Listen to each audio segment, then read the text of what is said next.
শিরোনাম: প্রফেসর শঙ্কু ও রহস্যময় জীবাশ্ম। প্রফেসর শঙ্কু অ্যান্ড দ্য ফসিল অবলম্বনে সংক্ষিপ্ত সংস্করণ।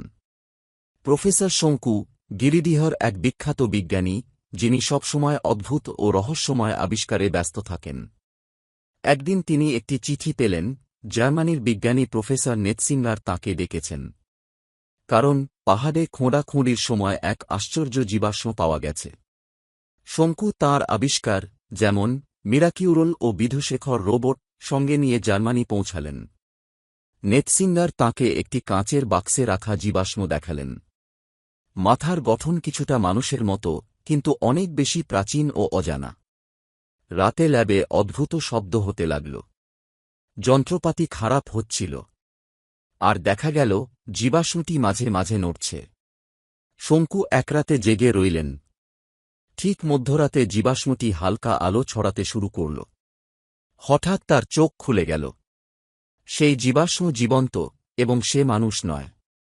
সে মনের মধ্যে কথা বলতে লাগল। আমার নাম জোরাক। আমি পৃথিবীর বাইরে একটি গ্রহ থেকে এসেছি। 10,000 বছর আগে গবেষণার জন্য এখানে এসেছিলাম। এক বরফ ঝরে আটকে যাই, কিন্তু দেহটি হিমায়িত অবস্থায় টিকে যায়। শঙ্কু আশ্চর্য হলেও ভয় পাননি। তিনি তার যন্ত্রের মাধ্যমে মহাশূন্যে সংকেত পাঠাতে সাহায্য করলেন।